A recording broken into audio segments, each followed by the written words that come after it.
गाजीपुर गांव में हर साल दशहरे पर लगने वाले मेले में अच्छी खासी भीड़ रहती थी।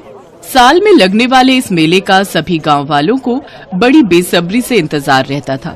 ठीक उसी तरह रमेश और उमा को भी इस मेले का इंतजार रहता था। उस रात भी दोनों देर रात तक खिलौने बना रहे थे। हम गरीबों के लिए तो ये नौ नवरात्रि और दशहरा में लगने वाला मेला किसी अवसर से कम नहीं होता। रामलीला मैदान के बाहर दुकान लगाने से जो हम गरीबों की बिक्री होती है, उससे हम गरीबों का घर कई महीनों तक चलता है। राम जी से बस एक ही विनती है कि इस बार भी हमारी अच्छी बिक्री हो जाए। हाँ, ऐसा ही होगा। भला आपसे अच्छे खिलौने बनाता भी कौन है इस गांव में? आप देखना जी, पिछले साल की तरह इस बार भी हमारी अच्छी बिक्री होगी। चलो उमा, अब काफी खिलौने बनकर तैयार हो गए हैं, अब सो जाते हैं। सोच रहा हूँ सुबह तड़के जागकर गांव भर में जाकर खिलौने बेचने निकल जाऊंगा। फिर शाम होने पर मेले में जाकर भी तो खिलौने बेचने हैं ना। वो दोनों देर रात काम कर थक हार कर सो जाते हैं। अगली सुबह रमेश सर पर टोकरी उठाए गांव में खिलौने बेचने निकल पड़ता है। सारा दिन धूप में भटकने के बाद रमेश शाम को मेले में पहुंचता है। वहां पहुंचकर वो हैरान रह जाता है।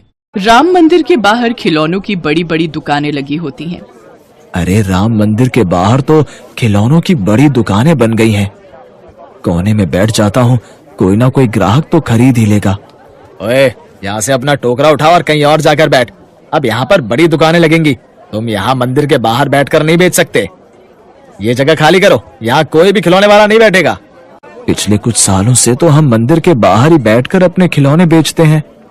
अरे, पहले बेचता होगा, अब नहीं। अब हम इन दुकानों का किराया देते हैं, इसलिए मंदिर के बाहर तुम नहीं बेच सकते। जगह खाली करो, यहाँ कोई भी खिलौने वाला नहीं बैठेगा। सारे खिलौने वाले इधर उधर चले गए। रमेश चिंता में पड़ गया। रमेश चिंता में था, इसलिए उसे सड़क पर आती हुई गाड़ी नजर नहीं आई और वो जोर से गाड़ी से टकरा गया। डर के मारे गाड़ी वाला वहां से भाग गया और रमेश के सिर से खून बहने लगा। रमेश बेहोश था। कुछ लोग उसे उठाकर अस्पताल ले जाने लगते हैं। तभी रमेश के साथ रहने वाला मुकेश ये सब देख लेता है और वो दौड़कर उमा को बताता है। ये सब क्या हो गया? हे प्रभु, ऐसा दुख क्यों? पता नहीं उमा, परेशानी में दिमाग था, इसी कारण सामने से आती गाड़ी नजर नहीं आई। त्योहार के दिन चल रहे हैं, ऊपर से ये चोट आ गई। अब सब कैसे होगा? बहुत नुकसान हो जाएगा उमा। आप चिंता मत करो, मैं खिलौने बेचने चली जाऊंगी। डॉक्टर आपको शाम तक छुट्टी दे देंगे, फिर आप घर पर आराम करना। अगले दिन उमा खिलौने बेचने निकलती है। भैया जी, खिलौने ले लो। दीदी जी, ये देखो, तीर, तलवार, धनुष, गदा रंग बिरंगी। मेरे खिलौने तो कोई भी नहीं खरीद रहा, सब मंदिर के सामने बनी बड़ी दुकानों से ही खरीद रहे हैं। अब मैं क्या करूं? हे राम जी, मदद करो। उमा भगवान राम को मन ही मन याद कर रही थी और उसकी प्रार्थना स्वर्ग में राम दरबार में पहुंची। प्रभु, आपकी भक्त की करुण पुकार से मन विचलित हो रहा है, अपने भक्त के दुख को दूर कीजिए। हनुमान, इसी समय पृथ्वी लोक पर जाओ और उमा के दुखों का निवारण करो। जो आज्ञा प्रभु। जय श्री राम। तुझे थोड़ी देर पहले हमने कहा था अपने टोकरे को उठाकर कहीं और बैठ, मंदिर के बाहर बैठने की जरूरत नहीं है, तो फिर यहीं उठकर आ जाती है। भैया जी, मुझे थोड़े से खिलौने बेचने दो। मेरे पति की तबीयत ठीक नहीं है, मुझे पैसों की बहुत जरूरत है। अरे, तुझे पैसों की जरूरत है तो क्या मैं अपनी दुकान की कमाई बंद कर दूं? चल, जा यहाँ से। उमा के पास घर लौटने के सिवा कोई और चारा नहीं था। शाम भी हो चली थी। उमा सोच में घर जा ही रही थी कि तभी उसके पास एक लड़का आता है। जरा रुको तो, मुझे खिलौने खरीदने हैं। अरे भैया, यहाँ हमारे दुकान से खरीद लो, बहुत बढ़िया बढ़िया दशहरे के खिलौने मिल जाएंगे। उससे क्या लेते हो? वो तो थोड़े बहुत टोकरे में लेकर घूम रही है। अरे नहीं भैया, मुझे इनसे ही खिलौने खरीदने हैं। कितने खिलौने चाहिए? आप बता दो, मैं निकाल देती हूँ। मुझे तो 50 गदा चाहिए, 50 तलवारें और जितने भी खिलौने हैं सब 50-50 दे दो, और बाकी और भी ऑर्डर है। इतने तो मेरे पास हैं भी नहीं। ओ भैया, इधर आओ, मैं तुम्हें ऑर्डर पूरा करके देता हूँ। मैंने एक बार कह दिया ना कि मैं इनको खिलौने बोल चुका हूँ। अब तुम अपना मुंह बंद करके बैठो, दूसरों के काम रोककर अपनी दुकान चलाते हो। सबको भगवान के मंदिर के बाहर दुकान चलाने का हक है, और भगवान राम ही जाने कब किसका पलड़ा भारी हो जाए। कुछ नहीं पता कब किसकी किस्मत पलट जाए। आप ये 50,000 रुपए एडवांस रखो और दशहरे वाले दिन सभी खिलौने बनाकर यहाँ राम मंदिर में ले आना। दशहरे के मेले में यहाँ आए सभी बच्चों को हमारी तरफ से मुफ्त में ये खिलौने बांटे जाएंगे। उमा वो रुपए लेकर खुशी खुशी घर चली जाती है और उमा घर जाकर सारी बात रमेश को बताती है। रमेश ये सुनकर हैरान रह जाता है कि उन्हें खिलौने बनाने का इतना बड़ा ऑर्डर मिला है। वो अपने साथ कुछ कारीगर और रख लेते हैं ताकि काम जल्दी हो सके, और दशहरे वाले दिन तक उमा और मदन सारे खिलौने बनाकर तैयार कर लेते हैं। सुनो, आपने 2-3 दिन से बिल्कुल आराम नहीं किया। अब आप दवाई लेकर आराम करो, तब तक मैं ट्रक में ये सारा माल राम मंदिर पहुंचा कर आती हूँ। उमा ट्रक में सारे खिलौने लेकर राम मंदिर पहुंचती है। आपने दशहरे के खिलौने बहुत बढ़िया और मजबूत बनाए हैं। किशोर बेटा, अच्छा इन्होंने मंदिर के लिए खिलौने बनाए हैं। नमस्ते बहन जी। नमस्ते। ये मेरे पापा हैं। पापा, पुजारी जी बिल्कुल ठीक कह रहे थे, इनके हाथों में अद्भुत कला है। इन्हें ऑर्डर देकर हमने बिल्कुल ठीक किया। कौन से पुजारी? मैं कुछ समझी नहीं। अरे इसी राम मंदिर के पुजारी जी, जो यहाँ के सेवादार हैं। तभी राम मंदिर के सेवादार पुजारी जी आ जाते हैं। नमस्ते रोशनलाल जी, कैसे हो? बड़े दिनों बाद मुलाकात हुई। और बेटा किशोर, क्या हालचाल है? पुजारी जी, हम तो आपको 2 दिन पहले ही मिले थे। आपने ही तो हमें इनके बारे में बताया था। जो दशहरे के मेले के लिए खिलौने बनवाने थे, वो इन्होंने ही तो बना कर दिए हैं। मैंने बताया था, पर मैं तो आपको बहुत दिनों के बाद देख रहा हूँ। हे प्रभु, मुझे इतने वर्ष हो गए इस राम मंदिर की सेवा करते हुए, पर आपके कभी दर्शन नहीं हुए। आपकी ये कैसी लीला है प्रभु? सब लोग हैरान रह जाते हैं।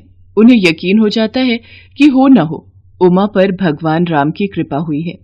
जब ये बात रमेश को पता चलती है तो वो भी उमा के साथ राम मंदिर जाता है और दशहरे की पूजा करता है। शाम के समय रावण, कुंभकर्ण और मेघनाथ के पुतले जलाए जाते हैं। मेले में आए सभी बच्चों को उनके द्वारा बनाए खिलौने बांटे जाते हैं। इस घटना के बाद किशोर और उसके पिता उमा और रमेश को खिलौनों की फैक्ट्री खोलकर दे देते हैं। भगवान राम, माता सीता और हनुमान जी स्वर्ग में आसन पर विराजे मुस्कुरा रहे थे। उनके आशीर्वाद से उमा और मदन की जिंदगी बदल जाती है और उनके पास अब किसी भी चीज की कोई कमी नहीं थी।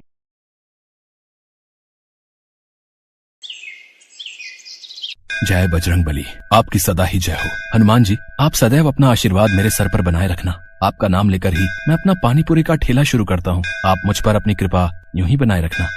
आओ आओ, बढ़िया ताजी स्वादिष्ट चटपटी पानी पूरी खाओ। ऐसी पानी पूरी आज तक नहीं खाई होगी। 10 रुपए में 20 पानी पूरी, सस्ती और खस्ता भी। आओ आओ। पानी पूरी का ठेला, लच्छू पानी पूरी वाला। मेरे ठेले के सामने एक नया ठेला लग गया। भोला पिछले कई सालों से पानीपुरी का ठेला चला रहा था।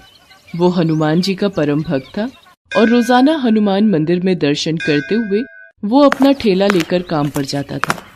भोला ने अपने ठेले पर भी हनुमान जी की एक फोटो लगा रखी थी, जिस पर वो रोजाना पानीपुरी शुरू करने से पहले हनुमान जी को पानीपुरी का भोग लगाता था। भोला को ऐसा करते देख सामने नया ठेला लगाने वाला लच्छू जोर जोर से हंसने लगता है। ऐसा तो भाई पहली बार देखा है, हैं? हनुमान जी पानी पूरी खाते हैं। कैसे बेवकूफ लोग हैं जो भगवान को पानी पूरी खिलाते हैं। देखो भैया, तुम यहाँ नए आए हो, इसीलिए अपनी हद में रहो। मेरा मजाक उड़ाने की कोई जरूरत नहीं है। अपने काम से काम रखो। मैं तुम्हें कुछ नहीं कह रहा। इसका मतलब ये नहीं कि तुम मुझे कुछ भी बोलते जाओगे। ऐसा है, अब यहाँ मैं आ गया हूँ। अब मेरा पानी पूरी का ठेला ज्यादा चलने वाला है। तुझे तो मैं कुछ ही दिन में यहाँ से तेरे हनुमान जी के साथ गायब कर दूंगा, समझा? लच्छू बदमाश टाइप का आदमी था। उसके कई बदमाश दोस्त थे जो खाली समय में उसके ठेले पर आकर मौज मस्ती करते थे। लच्छू जो पानी पूरी बनाता था उसका तरीका बहुत ही गंदा था। ये बात किसी को भी पता नहीं थी। ये काम वो चोरी छुपे करता था।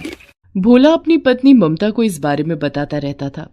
ममता, तुम नहीं जानती हो, वो नया पानी पूरी वाला लच्छू बहुत ही गंदा इंसान है। वो ग्राहकों को गंदे पानी और पुराने मसालों से बनी पानी पूरी खिलाता है। ये बात कोई ग्राहक नहीं समझता। सबको बस सस्ता दिखता है। इसी वजह से मेरे ठेले पर ग्राहकों का आना बहुत कम हो गया है। सब लच्छू के ठेले पर ही जाते हैं। सुनो जी, बेईमानी की नींव पर खड़ी इमारत की दीवारें बहुत कच्ची होती हैं। देखना, ये लच्छू ज्यादा दिन टिक नहीं पाएगा। और आप तो अपने हनुमान जी पर विश्वास रखते हो ना, तो अपनी सारी चिंता छोड़ दो। भोला हनुमान जी का ध्यान करके सो जाता है। अगले दिन भोला जब अपना ठेला लेकर बाजार पहुंचता है तो उसके ठेले पर कुछ बदमाश आ जाते हैं। ओए पानी पूरी खिला तो जरा, देखें तेरी पानी पूरी में कितना स्वाद है। जी अभी खिलाता हूँ, ये लीजिए। कल्लू भाई पानी पूरी में ज्यादा स्वाद नहीं है, थोड़ा तीखा और मिला बे। मेरा दोस्त कई दिनों बाद आया है, इसे जी भर के पानी पूरी खिला। तभी दो आदमी और आ जाते हैं और वो भी उन्हीं दोनों बदमाशों के दोस्त होते हैं। वो भी साथ में पानी पूरी खाने लगते हैं। उनमें से दो लोग भोला के सिर पर मार मार कर बात कर रहे थे। भोला को ये सब पसंद नहीं आ रहा था। अरे आप लोग ये कैसी हरकत कर रहे हैं? खिला तो रहा हूँ, इंसान हूँ, कोई मशीन नहीं। खिलाने में समय तो लगता ही है। अब आप 4, मैं 1 खिलाने वाला।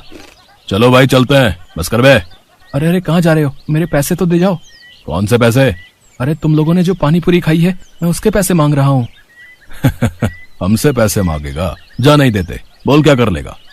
ये क्या बदतमीजी है? तुम तो गुंडागर्दी कर रहे हो। मेरी मेहनत की कमाई है, वो तो तुम्हें देनी ही पड़ेगी।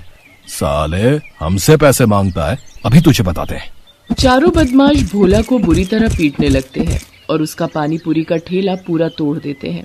सामने खड़ा लच्छू पानी पूरी वाला जोर जोर से हंस रहा था। और मारो, आज के बाद इसे पानी पूरी बेचने के लायक ही मत छोड़ना। आसपास से जाते हुए लोग बदमाशों से इतना डर गए थे कि कोई भी भोला की मदद को नहीं आया। बदमाश लच्छू के दोस्त थे। वो जब वहां से चले गए तब एक व्यक्ति ने भोला की मदद की और उसे रिक्शा पर बिठाया। भोला लहूलुहान घर पहुंचा। उसकी हालत देखकर ममता घबरा गई और उसे डॉक्टर के पास ले गई। भोला के हाथ पैरों में बहुत चोट थी।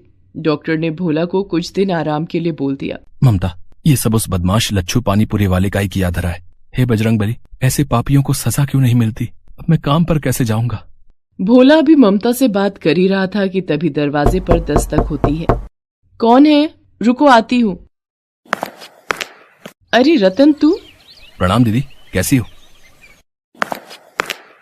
अरे ये जीजा जी को क्या हुआ? ये चोट? तू आप बैठ, पहले कुछ खा पी ले, फिर सारी बात बताती हूँ। रतन, तुम तो कभी शहर आते नहीं हो, अचानक कैसे आना हुआ?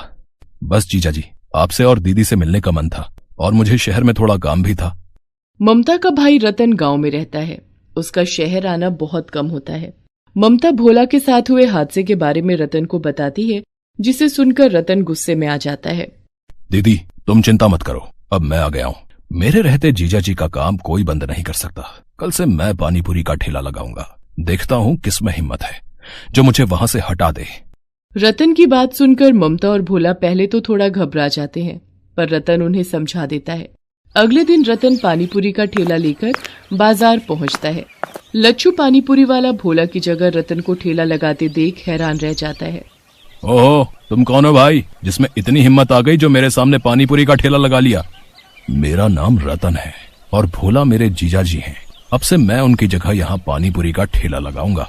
भोला के तो हाथ पैर तुड़वाकर मैंने यहाँ से हटवा दिया, अब तेरा भी यही हाल करवाऊं क्या? है हिम्मत तो मेरे ठेले को हाथ लगा कर दिखा। अभी अपने दोस्तों को फोन करता हूँ। हाँ। रतन ग्राहकों को पानीपुरी खिलाने लगता है। इतनी देर में लच्छू उन्हीं बदमाशों को बुला लेता है। ये रहा भोला का साला रतन, इसे भी इतना मारो कि ये भी खटिया पकड़ ले। अरे मेरे हाथ को क्या हुआ? मेरा हाथ एक जगह पर रुक क्यों गया है? मैं इसे मार क्यों नहीं पा रहा? मेरे साथ भी यही हो रहा है, मेरे भी दोनों पैर जमीन से चिपक गए हैं, मैं तो हिल भी नहीं पा रहा। मेरे जीजा जी को तुम लोगों ने मारा था, अब मेरा ठेला तोड़ने आए हो। अभी तुम्हें सबक सिखाता हूँ, ये लो। रतन उन बदमाशों को ऊपर नीचे घुमाता जाता है। वो उन्हें कभी आसमान में उड़ा देता है, कभी जमीन पर पटक देता है। रतन वास्तव में कोई और नहीं बल्कि हनुमान जी थे, जो भोला की सहायता के लिए धरती पर आए थे। वो तो बदमाशों को सबक सिखाना चाहते थे ताकि वो दोबारा कभी भोला को परेशान न कर सके, और ऐसा ही हुआ। बदमाश डर कर वहां से भाग गए। रतन गुस्से में लच्छू के ठेले पर जाता है। उसे देखकर लच्छू घबरा जाता है और माफी मांगता है। मुझे माफ कर दो रतन, मुझसे गलती हो गई। मैं आज के बाद कभी भी भोला को परेशान नहीं करूंगा। मेरा ठेला मत तोड़ना। मेरे घर में मेरी बीवी और बच्चे हैं, मैं इसी रोजगार के सहारे अपना घर चलाता हूँ। घबराओ नहीं, मैं तुम्हारे साथ ऐसा सलूक नहीं करूंगा जैसा तुमने किया। मैं तो बस तुम्हें समझाने आया हूँ। हमेशा याद रखना, दूसरों से ईर्ष्या करके कुछ नहीं मिलता, अपना ही नुकसान होता है। इसलिए अपने काम में मन लगाओ, दूसरों को मत देखो, वरना पापियों को दंड देते भगवान को देर नहीं लगती। उस दिन के बाद लच्छू ने अपने काम में ध्यान लगाना शुरू कर दिया। रतन लच्छू के सामने ही ठेले पर पानीपुरी बेचता था। रतन की पानीपुरी लोगों को इतनी स्वादिष्ट लगती थी कि लोगों की भीड़ बढ़ती चली गई। रतन कुछ महीनों तक वहीं रुका। रतन ने काफी पैसे जोड़ लिए थे। वो पैसे उसने भोला के हाथ में दिए। जीजा जी, ये पानीपुरी की कमाई के रुपए हैं। अब आप इन रुपयों से अपनी एक दुकान और मकान खरीद सकते हो। मैं कल सुबह ही गांव वापस चला जाऊंगा। आपकी तबीयत में भी अब सुधार है और मेरा काम भी यहाँ पूरा हो चुका है। रतन, तुमने सचमुच मेरी बहुत मदद की है। मानो हनुमान जी ने तुम्हें मेरी सहायता के लिए भेज दिया हो। भोला की बातों को सुनकर रतन मुस्कुरा देता है। इतनी देर में ममता को एक फोन आता है। हेलो दीदी, कैसी हो? पता चला जीजा जी का एक्सीडेंट हो गया था। मैं कल सुबह माँ के साथ उन्हें देखने आ रहा हूँ। ठीक है, मैंने सोचा मैं तुम्हें बता दूं। अगर फोन पर रतन है तो सुनो जी, ये कौन है? ममता को घबराता देख हनुमान जी अपने असली रूप में आ जाते हैं। उन्हें सामने खड़ा देख भोला और ममता दोनों की आंखों में आंसू आ जाते हैं। प्रभु, आप मेरी मदद को आए। आपकी महिमा अपरंपार है प्रभु। भोला, तुम्हें तो पता ही है, जब भी कोई भक्त सच्चे हृदय से मेरी पूजा और उपासना करता है, मैं उसकी मदद के लिए अवश्य आता हूँ। तुम मेरे सच्चे भक्त हो। हमेशा ऐसे ही ईमानदारी और मेहनत से काम करते रहना। मेरा आशीर्वाद सदैव तुम्हारे साथ है। इतना कहकर हनुमान जी अंतर ध्यान हो गए। भोला ने उन रुपयों से एक दुकान और एक मकान खरीद लिया और अपनी पत्नी ममता के साथ खुशी खुशी जीवन बिताने लगा। Best buddies. Hello friends. Thanks for watching this video. अगर आपको ये वीडियो पसंद आया है तो प्लीज लाइक, सब्सक्राइब, कमेंट्स करें इस वीडियो पर और हाँ, शेयर करना भी ना भूलें। और भी मजेदार वीडियो देखने के लिए नीचे दिए गए बेल आइकॉन को दबाएं। देखते रहिए बेस्ट बडीज।